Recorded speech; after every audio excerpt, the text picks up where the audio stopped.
नमस्कार दोस्तों, स्वागत है आपका एक बार फिर से आपके अपने YouTube चैनल कंपटीशन प्रिपरेशन पे। आई होप आप सारे अच्छे होंगे। इस वीडियो में हम बात करने वाले हैं CGL 2020 टीयर 1 के 17 अगस्त लास्ट शिफ्ट के मैथ्स के क्वेश्चन पेपर के, जिसमें हम सारे प्रश्न करेंगे DI को छोड़ के। DI की आपको पता है कंपाइल्ड वीडियो आ जाएगी CGL 2020 के लिए, और बाकी शिफ्ट भी मैं करवा ही दे रहा हूँ, तो जो शिफ्ट बचे वो भी जल्द ही आ जाएगी। और काफ़ी शिफ्ट आ चुकी है, तो आप SSC CGL 2020 सॉल्व पेपर्स के नाम से प्लेलिस्ट है वो देख सकते हैं। बाकी प्रीवियस ईयर की हर एग्ज़ाम की SSC वाले सॉल्व करवा देता हूँ मैं paper, shift wise topic wise. तो इसके बाद CHSL का जो शिफ्ट बचा हुआ है वो करेंगे, और MTS के भी अच्छी शिफ्ट कुछ कर लेंगे ताकि आपके मेंस में फ़ायदा हो। ठीक है, और आज आप लोगों से बात करके लाइव आके बड़ा मज़ा आया। काफ़ी डाउट आपके थे डाउट 1.5 घंटे हमने सॉल्व करे, 2 जने थे, दोनों ASO अलग अलग मिनिस्ट्री से। तो काफ़ी मतलब सब ने अपनी एक्सपीरियंस, मैंने, आपने, पांडे ने, सारे ने अपने एक्सपीरियंस शेयर किया। अगर आपने नहीं देखा तो जब टाइम मिलेगा तो वो वीडियो ज़रूर देखना। ठीक है, तो चलो पहले प्रश्न पे आते हैं। पहले प्रश्न में कहा गया कि the average score of 40 students in a class test is 45। Later on it was found that at 2 places 25 was read at 35 and at 1 place 38 was read as 32। What is actual average score of the class. कहा गया कि 40 students का जो average है वो 45 है। ठीक है, कहा गया बाद में पाया गया कि 2 जगह पे 25 को 35 पढ़ लिया गया और 38 को 32 पढ़ लिया गया एक जगह पे। तो एक्चुअल एवरेज क्या होगा? आपको पता है 2 जगह पे 25 को 35 ले लिया गया, यानी कि 2 जगह पे हमने 10-10 ज़्यादा लिया। 10-10 कितने जगह पे ज़्यादा लिया? 2 जगह पे। और एक जगह पे 38 की जगह पे 32 ले लिया, यानी कि हमने 6 कम लिया। यानी हमारा टोटल हमने गलती कितने की करी? 20 ज़्यादा लिया और 6 कम, यानी कि 14 ज़्यादा लिया। यानी 14 ज़्यादा लिया। अब 14 अगर हमने ज़्यादा लिया है और वो 14 40 पे डिवाइड हुआ होगा, क्योंकि एवरेज में 14 ज़्यादा लिया है, तो सम में भी 40 ज़्यादा रहा होगा, सम में भी 14 ज़्यादा रहा होगा। अगर हमने संख्याओं को गलत पढ़ लिया तो जो 14 ज़्यादा है वो किस में ज़्यादा? सबके योग में 14 ज़्यादा रहा होगा। तो ये 40 में जब अगर डिवाइड हुआ होगा तो 0.35, यानी एवरेज में प्रत्येक संख्या पे 0.35 ज़्यादा एवरेज आ गया होगा। यानी जो 45 एवरेज है वो 45 ना होकर 45 से 0.35 कम, यानी कि 44.6 मतलब 65 रहा होगा। समझ आ गया? अगले प्रश्न पे आते हैं। मेरे हिंदी वाले जिन मित्रों को परेशानी हो रही है, मैं हिंदी में ट्रांसलेट कर दे रहा हूँ मेरे भाई। और ऐसा कोई पेपर नहीं आता जिसमें हिंदी और अंग्रेजी दोनों में सेम क्वेश्चन लिखा हो, है ना। या तो अंग्रेजी वाला होगा या तो हिंदी वाला होगा। तो इस वजह से मैं सोच रहा हूँ, देखो हिंदी में हिंदी वाले इंग्लिश में कंफर्टेबल होते हैं, लेकिन एकदम इंग्लिश वाले हिंदी में कंफर्टेबल नहीं होते। ठीक है, क्योंकि 4 sin square this one is equal to 3, तो आपको वैल्यू बतानी है इसकी। अब इसके लिए आपको 2x - 10 की वैल्यू निकालनी पड़ेगी। तो यहाँ से 4 sin square theta is equal to 3, तो sin स्क्वायर थीटा यानी sin स्क्वायर 2x - 10 बराबर कितना आ गया? 3/4। यानी कि यहाँ से sin 2x - 10 कितना हो जाएगा? √3/2। और साइन कितने डिग्री की वैल्यू √3/2 होती है? आप कहेंगे 60 डिग्री की, यानी ये साइन 60 हो गया। अब आपको साइन 2x - 10 बराबर साइन 60 मिल रहा है, यानी 2x बराबर कितना मिल जाएगा? 70 मिल जाएगा, यानी x बराबर 35 हो जाएगा। अब x बराबर 35 हो गया तो इसमें वैल्यू पुट कर दो। तो साइन पावर 4 35 - 5, यानी साइन पावर 4 30, यानी कि साइन 30 की वैल्यू होती है 1/2, उसके पावर 4 1/16 हो जाएगा। प्लस कॉस स्क्वायर 30 के पावर 4, यानी √3/2 के पावर 4, यानी कि 9/16 मिल जाएगा। अपॉन 1 - 2 साइन स्क्वायर इतना। अब देखो x बराबर कितना है? 35। तो 3x बराबर कितना हो जाएगा? 105 में से 15 घटेगा 90, साइन 90 की वैल्यू 1 होती है, तो साइन स्क्वायर 90 भी 1 हो जाएगा। इंटू कॉस स्क्वायर 3x, यानी कि कॉस स्क्वायर 90, कॉस 90 की वैल्यू 0 होती है, यानी ये 0 हो गया। तो आपका बचा कितना? 1 + 9/16, यानी कि 10/16। नीचे तो 1 ही है, यानी कि 5/8 हो जाएगा।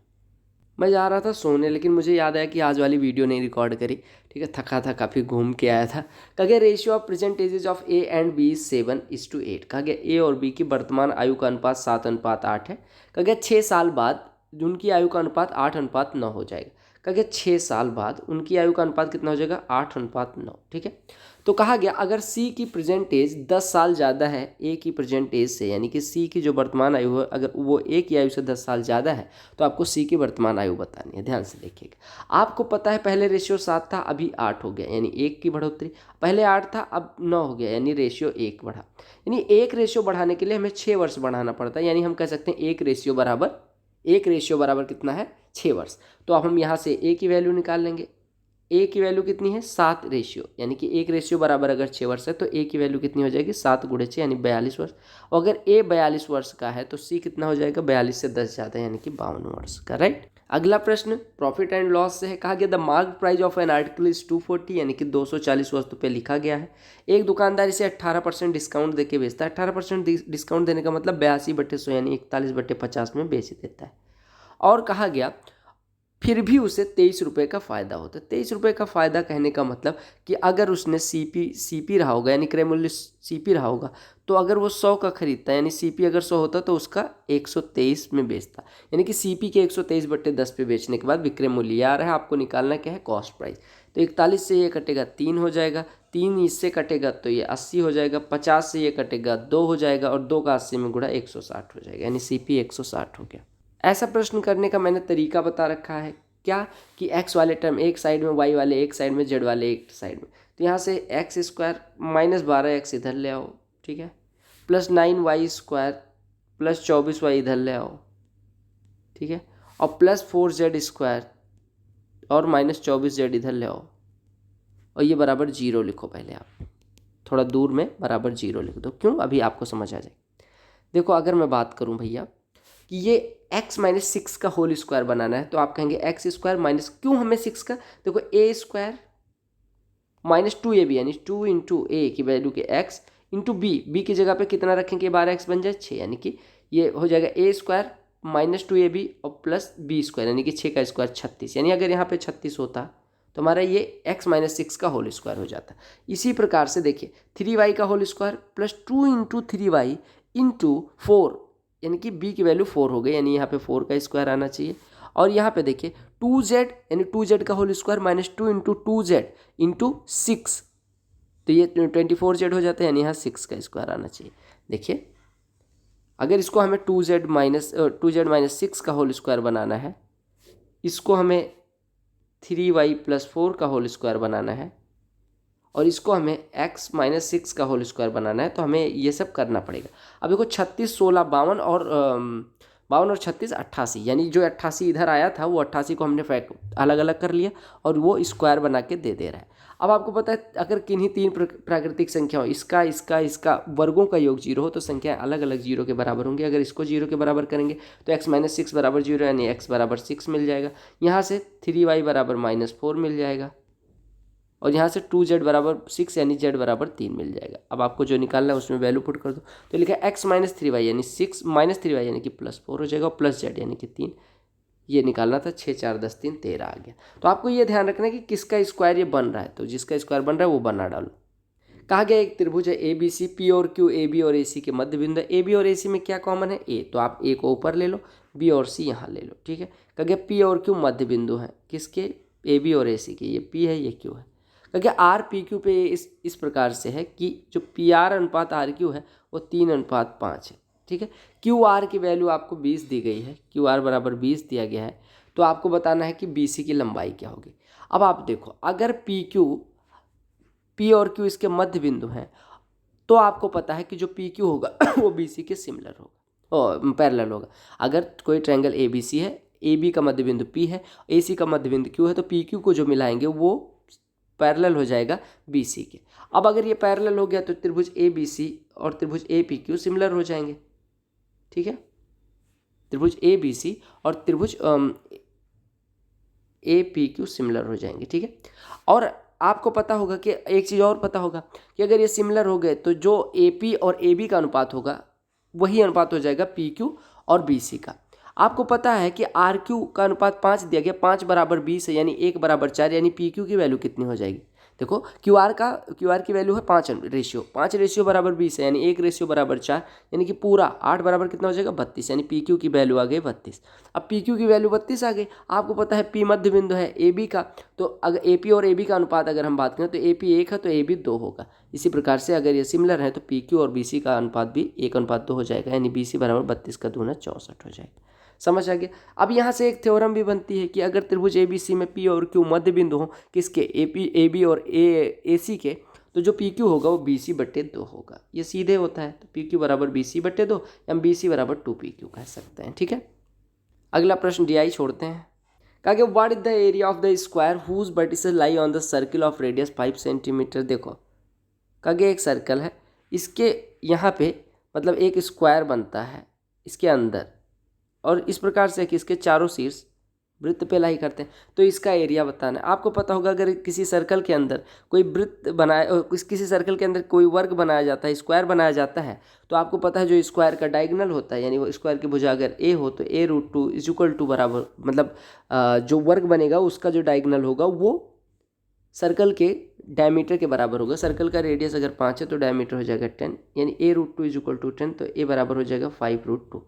अब अगर साइड 5√2 हो गई तो एरिया कितनी हो जाएगी साइड का स्क्वायर, यानी 25 दूना 50।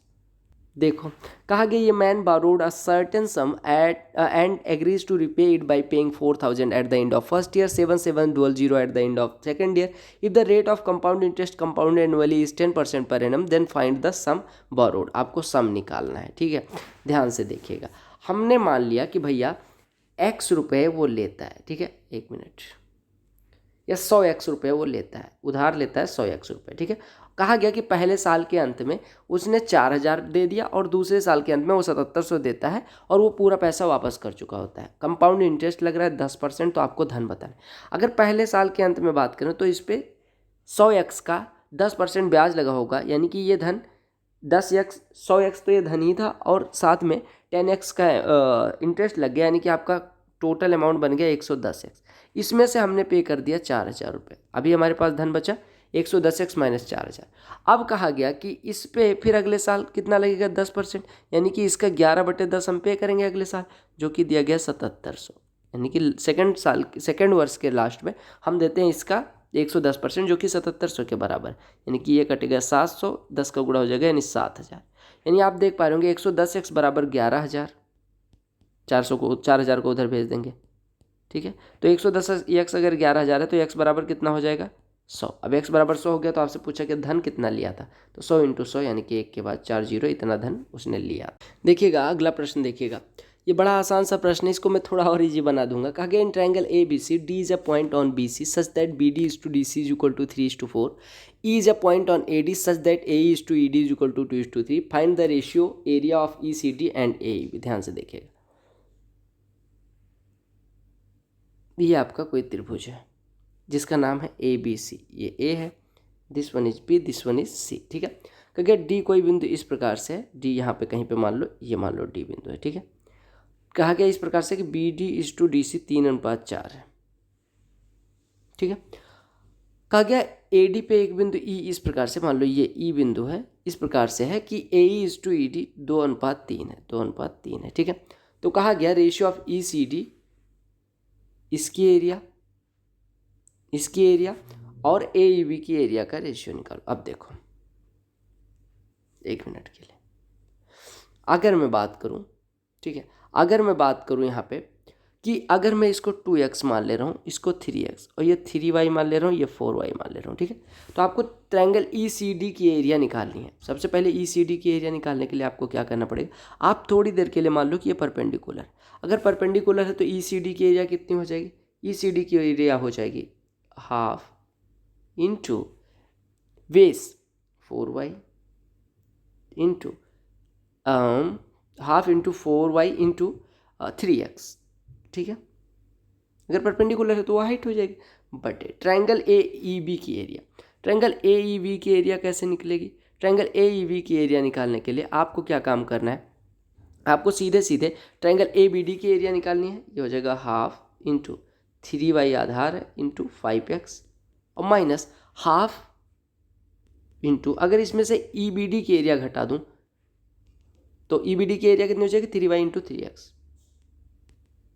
तो आपका आ जाएगा इसकी एरिया। देखो ट्रायंगल ABE की एरिया ABD की एरिया में से अगर मैं BED की एरिया घटा दूँ तो आ जाएगा, ठीक है। 1/2 कट गया, यानी आपका बचा कितना 12, xy हर जगह कट जा रहा है, यानी 12 बटे यहाँ पे बच रहा है 15 माइनस 9, यानी कि ये 6, तो रेशियो आ जाएगा 2:1। तो आपको कितना आसानी से कर लिया, अगर आपने इसको परपेंडिकुलर मान लिया तो आपका अनुपात आ गया 2:1, राइट। तो कई बार एजम्पशन करके क्वेश्चन को आसान बनाया जा सकता है। क्योंकि sports good shop has tennis ball of 3 colours red green and white, the number of white balls, यानी कि 3 कलर की बॉल्स है रेड ग्रीन और वाइट। अगर number of white balls is 60% more than number of red balls, यानी कि red balls की संख्या अगर मैं 5x मानूँ तो इससे 60% ज़्यादा है किसकी संख्या, वाइट बॉल्स की, यानी वाइट बॉल्स हो गई 8x, राइट।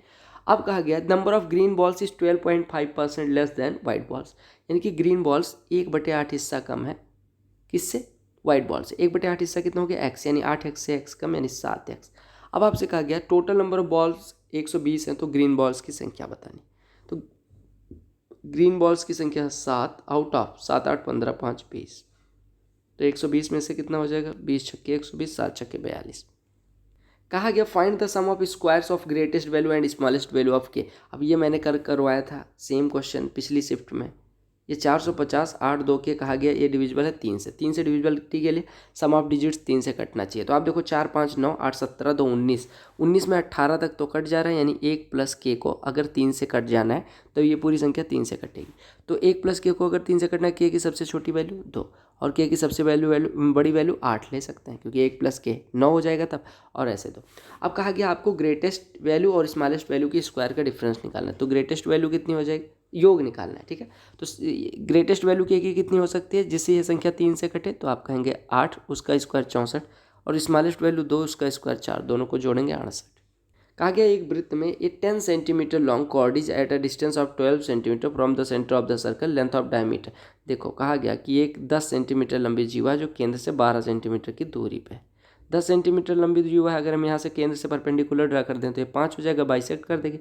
अगर ये 12 है, ये 5 है, तो ये 13 हो जाएगा। रेडियस 13 हो गई तो डायमीटर 26 हो जाएगा। अगला प्रश्न DI से थप्पड़ मार दो। सिंप्लीफिकेशन का प्रश्न मिले तो आप तुरंत नाचने लग जाओ। आप सबसे पहले ऑफ को सॉल्व करते हो तो 1/2 ऑफ 1/5 ये 1/10 हो जाएगा। 1/10 का 7/16 में डिवाइड करना है, तो 10 से सीधे गुणा कर दो। तो 10 से गुणा करोगे तो 2 पंचे 10, 2 अट्ठे 16, यानी 35/8 मिलेगा, गुणे 4/5 मिल रहा है, ठीक है। माइनस 1/3 गुणे 5/8 डिवाइडेड बाई 1/2 है, तो 2 से गुणा कर दो, यानी ये 5/4 लिखा हुआ है, और प्लस 3/4 लिखा हुआ है, ठीक है। अब आप देखो 4 से ये कटा 2, 5 से कटा 7, यानी 7/2 लिखा हुआ है पहला वाला, माइनस 5/12 प्लस 3/4, यानी हर बराबर कर लो तो 9 - 5 यानी कि 4/12 इधर आ जाएगा। देखो 3/4 माइनस 5/12, तो इधर 3 से गुणा कर लेंगे, 9/12 माइनस 5/12 यानी 4/12, तो ये आपका बचा 7/2 माइनस 1/3, तो हो जाएगा 19 हमने सही किया है, एक बार फिर से देख लेते हैं। ये 7/2 आ रहा है, ठीक है, 7/2 और प्लस 3/4 और माइनस 5/12 यही बच रहा है, तो हो जाएगा 9, ये 1/3 बचेगा, तो ये हो जाएगा 7/2 धन 1/3, तो 7/2 धन 1/3 कितना हो जाएगा, 23/6 आपका आंसर हो जाएगा, ठीक है। अगला प्रश्न देखो, कहा गया each one of 5 men independently can complete a work in 20 days। कहा गया कि अगर 5 व्यक्ति हैं तो वो अलग अलग काम को 20 दिन में कर सकते हैं। मतलब अगर अलग अलग उन्हें करना है तो वो कितने दिन में कर सकते हैं, 20 दिन में कर सकते हैं, ठीक है। आपसे और कहा गया कि the work is started by 1 person, यानी एक आदमी वर्क को स्टार्ट करता है, ओके, और next day 1 more person joins, and every next day 1 more person joins. From the 5th day 5 persons continued working as a team. In how many days will the work be completed? ध्यान से देखिएगा। कहा गया कि एक आदमी 20 दिन में कर सकता है। अब जैसे कहा गया एक आदमी 20 दिन में, पहले दिन एक आदमी गया 1 यूनिट काम किया, एक आदमी का हम माने 1 दिन का काम 1 यूनिट है। दूसरे दिन एक व्यक्ति और आता है, यानी दूसरे दिन 2 यूनिट हुआ होगा। तीसरे दिन 3 आदमी हो गए तो 3 यूनिट हुआ। चौथे दिन 4 आदमी हो गए तो 4 यूनिट हुआ। 5वें दिन 5 आदमी हुए तो 5 यूनिट हुआ। अब ध्यान से देखिएगा, आपको पता है कि टोटल काम अगर एक आदमी 20 दिन में करता है तो कितना काम रहा होगा, अगर एक आदमी 1 दिन में 1 यूनिट तो 20 दिन में 20 यूनिट, यानी टोटल वर्क रहा होगा 20 यूनिट। 5 दिन में 1 2 3 3 6 4 10 5 15 हो गया। और कहा गया 5 दिन के बाद 5 व्यक्ति काम करने लग जाते हैं, यानी 5 दिन के बाद अगले दिन 6वें दिन कितना यूनिट हुआ होगा, जब 5 व्यक्ति करेंगे तो 5 यूनिट। तो 15 ऑलरेडी हो चुका था 5 दिनों में, और 1 दिन में और 5 यूनिट हो गया, यानी 20 यूनिट पूरा कार्य हो गया। तो कुल कितने दिन लगे, 5 1 6 दिन। कहा गया कि क्रय मूल्य और मार्केट प्राइस एक वस्तु के लिए इतना है। कहा गया कि अगर हम x% डिस्काउंट पे बेचें और प्रॉफिट 5x/3% का हो तो x की वैल्यू बतानी। कहा गया कि 720 पे हमें कितने का प्रॉफिट हो रहा है, 5x/3% का, यानी कि 100 + 5x/3/100 में बेच रहे हैं। और हमें 900 पे डिस्काउंट कितना दिया है, x का, यानी 900 × 100 - x/100 पे बेच रहे हैं। ये 100 100 कट गया, यानी कि 900 इंटू 100। अब यहाँ से 720/900 कर लो, यानी कि 90 से काटोगे तो 8/10, यानी कि 360 180 से काटोगे तो 4/5 मिल जाएगा। 4/5 बराबर हो जाएगा 100 - x/100 धन 5x/3। सॉल्व कर लो तो इधर बच रहा है 500, इधर बच रहा है 400, यानी कि 100। इधर बच रहा है 5x, इधर बच रहा है 20x/3, यानी कि 5x + 20x/3 ऐसा बच रहा है। तो हो जाएगा 100x बराबर 35x/3, 100 बराबर 35x/3, यानी कि 5 7 5 5 20 ओम हो गया, यानी x बराबर 60/7, यानी कि 8 सही 4/7 हो जाएगा। राइट। अगला प्रश्न डी आई, अगले भाई साहब भी डी आई। अगले प्रश्न में कहा गया कि दो बिंदु हैं ए और बी, जिन पे एक बाहरी बिंदु P से खींची गई जीवा, यानी वो टेंजेंट यानी स्पर्श रेखा, ये P है, ये A है, ये M है, एक B है, ये N है। ठीक है। कहा क्यू मेजर आर्क पे कोई पॉइंट है। इस प्रकार से QAM जो है, ये वाला QAM 58 डिग्री का है, और आपका QBN यानी ये वाला कोण जो है वो 50 अंश का है। तो आपसे कहा गया APB की वैल्यू निकालो। APB निकालने के लिए पहले AB को मिला दो। अब आपने एक थ्योरम पढ़ी होगी कि अगर कोई आर्क यानी कि कोई कॉर्ड यानी ये वाली जीवा वृत्त के स्पर्श रेखा यानी PAM के साथ जो कोण बनाएगी वही ये जीवा वृत्त के परिधि पे बनाएगी, यानी ये वाला कोण 58 के बराबर हो जाएगा। सिमिलरली जीवा BQ यानी कॉर्ड BQ को देखो, ये टेंजेंट के साथ 50 डिग्री का कोण बनाती है, तो यहाँ पे भी ये 50 बनाएगी। अब अगर ये 50 है, ये 58 है, तो ये 72 हो जाएगा। ऐसे ये 50 है, 58 है, तो ये भी 72 हो जाएगा। 72 72 144, तो तीसरा कोण 36, ये वाला कोण कितने का हो जाएगा 36 का। कहा गया एक आदमी 8 किलोमीटर डाउन स्ट्रीम कुछ समय में ट्रेवल कर सकता है और 6 किलोमीटर अप स्ट्रीम भी उसी समय में ट्रेवल कर सकता है, यानी कि 8 किलोमीटर डाउन स्ट्रीम जाने में जो समय लगता है वही 6 किलोमीटर अप स्ट्रीम आने में, यानी हम कह सकते हैं डाउन स्ट्रीम स्पीड बटे अप स्ट्रीम स्पीड बराबर कितना हो जाएगा 8/6, यानी कि 4/3। कहा गया if he rows 24 kilometre upstream और same distance downstream in 3/4 hours. देखो 24 किलोमीटर डाउन स्ट्रीम, यानी कि अगर डाउन स्ट्रीम स्पीड 4x हो, अप स्ट्रीम 3x हो, तो 24 को जाने में 24/4x यानी 6/x जाने में लगा होगा, 6/x जाने में लगा, और 8/x वापस आने में, क्योंकि इसको हमने 4x माना, इसको 3x। 24 जाता है, 24 वापस आता है, तो 24 को 4x से गया होगा, 24 को 3x से वापस आया होगा, और टोटल समय लगता है 7/4 घंटे का, यानी 14/x बराबर 7/4, यानी x की वैल्यू हो गई 8। अब x बराबर 8 हो गया, तो आपसे बताना है कि करंट की स्पीड क्या होगी। डाउन स्ट्रीम स्पीड कितनी आ गई 32, अप स्ट्रीम स्पीड कितनी आ गई 24। तो आपको पता है कि जो स्ट्रीम की स्पीड होती है या करंट की स्पीड होती है, धारा की चाल जो होती है, वो होती है down stream minus up stream बटे 2, यानी कि धारा की दिशा में चाल बटे धारा के विरुद्ध चाल बटे 2। 24 - 32 8 का आधा 4 हो जाएगा। ऐसा कैसे हो सकता है कि ट्रिगो का क्वेश्चन ना है? तो ट्रिगो का क्वेश्चन आने के लिए हमारा ये पूछा है। देखो 7 cos square theta plus 5 sin square theta minus 6 बराबर 0। देखो अगर मैं यहाँ से 5 cos स्क्वायर थीटा और 2 cos स्क्वायर थीटा को अलग कर लूँ तो कोई प्रॉब्लम आपको तो नहीं होनी चाहिए। आप कहेंगे 5 cos square theta plus 5 sin square theta में 5 कॉमन ले लोगे तो 5 sin square theta plus cos square theta यानी 5 हो जाएगी इसकी वैल्यू। 5 - 6 यानी कि 1, यानी आपका लिखा हुआ 2 cos स्क्वायर थीटा माइनस 1 बराबर 0, तो 2 cos स्क्वायर थीटा बराबर 1, या cos स्क्वायर थीटा बराबर 1/2, यानी cos थीटा बराबर 1/√2, यानी थीटा 45 अंश मिलेगा। अब थीटा 45 मिल गया तो इसमें पुट कर दो cosec 45 √2 plus tan 45 1/sec 45 √2 minus cot 45 1 √2 + 1 से ऊपर नीचे गुणा कर दो तो ऊपर √2 + 1 का स्क्वायर होगा जो कि रूट से बाहर हो जाएगा, नीचे √2 + 1 √2 - 1, यानी a + b a - b √2 का स्क्वायर 2 - 1 का स्क्वायर 1, तो ये हो जाएगा 1। ठीक है। अगला प्रश्न देख लो, अलजेब्रा का है एस, इसके बिना हम कैसे रख सकते हैं। अब यहाँ पे वैल्यू पुटिंग मुझे दिख रही है तो मैं पुट कर दूंगा, अदरवाइज आप यहाँ से 2x देखो इसको हम ऐसे लिख सकते थे 4x⁴ + 1 बराबर 5x², x² से डिवाइड कर देते तो हमारा 4x² + 1/x² और इज इक्वल टू 5 आ जाता है। यहाँ से हम 2x + 1/x निकालते, इसकी वैल्यू मेरे हिसाब से 3 आ जानी थी, फिर इसको सॉल्व करके यहाँ पे वैल्यू निकाल लेते। ठीक है, ऐसा भी हो सकता है, या 2x - 1/x निकालते। अगर मैं 2x - 1/x निकालने जाता तो 2x - 1/x कितना हो जाता मेरे भाई, ये हो जाता अंडर रूट में 2x - 1/x का होल स्क्वायर यानी 4x² + 1/x² यानी 5 माइनस 2 × 2x × 1 यानी कि ये 4 हो जाता, 5 - 4 1, ये 2x - 1/x 1 हो जाता। तो हम यहाँ इसको सॉल्व कर लेते तो हो जाता 2x² - 1 = x, या हम कहते हैं 2x² - x - 1 बराबर 0। तो ऐसे भी कर सकते थे। अदरवाइज हमें दिख रहा है कि 4 बराबर 5 माइनस 1 यानी x की वैल्यू 1 हो गई। x को निगेटिव ले नहीं सकते, x बराबर -1 भी रख सकते थे, लेकिन x को हम निगेटिव नहीं ले सकते, ऐसा दिया गया। तो x बराबर 1 रखते तो यहाँ पे 2 -1 तो ये 0 हो जाता। देख लो क्या √2 tan this one upon sine square this one plus sine square this. आपको मैं 2 फार्मूले यहाँ बताऊंगा। एक तो sine square A plus sine square B 1 होता है। आप कहेंगे कैसे भैया, आपने तो कहा था कि sign square A plus cos square 1 होता है। हाँ, ये अगर a प्लस बी बराबर 90 अंश हो तो sine square A plus sine square B 1 होता है। Similarly tan a into tan B 1 होता है कब, अगर a प्लस बी बराबर 90 हो। ठीक है, तो आप देखो यहाँ पे 60 माइनस थीटा 30 प्लस थीटा जोड़ेंगे 90 आएगा, यानी इसकी value 1। Sign square A plus sine square B, A plus B जोड़ो 90 आ रहा है, यानी इसकी वैल्यू 1, यानी आपका बचा √2 इंटू 1/1 यानी कि √2 आंसर। कितना कठिन प्रश्न है, सिंप्लीफाई करना है तो नल्लो पड़े डालो। अच्छा, मैंने आज एक बात नहीं बताई। आज मैंने लाइव में, मैं अक्सर बोल देता हूँ नल्ले आप लोगों को वीडियो में कि नल्लो पढ़ लो, ये कर लो वो कर लो, अभी जैसे फ्लो में निकल गया।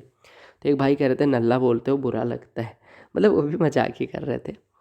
यार देखो, मैं नल्ला इंटेंशनली नहीं बोलता, इंटेंशन मेरा कोई गलत नहीं है। I love you a lot. मतलब अगर यार कुछ कनेक्शन ना होता तो मैं आपको क्यों परेशान होकर पढ़ाता या ऐसा कुछ, है ना। तो आपको ये ध्यान देना है। कहा गया कि सिंप्लीफाई करना है इसको। 108 के क्यूब है -92 का क्यूब है, ठीक है, और बटे 108 का स्क्वायर प्लस 92 का स्क्वायर प्लस 108 इंटू 92 है। आप देखो a cube minus b cube upon a square plus a b plus b square आपका लिखा है, तो ये हो जाता है a minus b. A cube minus b cube क्या होता है, a minus b into a square plus a b plus b square, और नीचे भी a square plus a b plus b square, तो ये कट जाएगा, यानी ए माइनस बी, यानी 108 माइनस 92, यानी आपका आंसर सीधे 16 हो जाएगा। क्योंकि देखो नीचे ऊपर लिखा है a cube minus b cube, नीचे है a square plus b square plus a b, तो ये ए माइनस बी हो जाएगा। ठीक है, आई होप आपको सारे क्वेश्चन समझ में आ गए हैं। अगर समझ में आ गया तो वीडियो को लाइक कर देना, अपने अगर चैनल पर नया होना सब्सक्राइब कर लेना, और बाकी वीडियो देखते रहो, वीडियो जाती रहेंगी, प्लेलिस्ट चेक करते रहना। टेलीग्राम चैनल से नहीं जुड़ो तो जाके जुड़ जाओ। Good luck, love you all. Video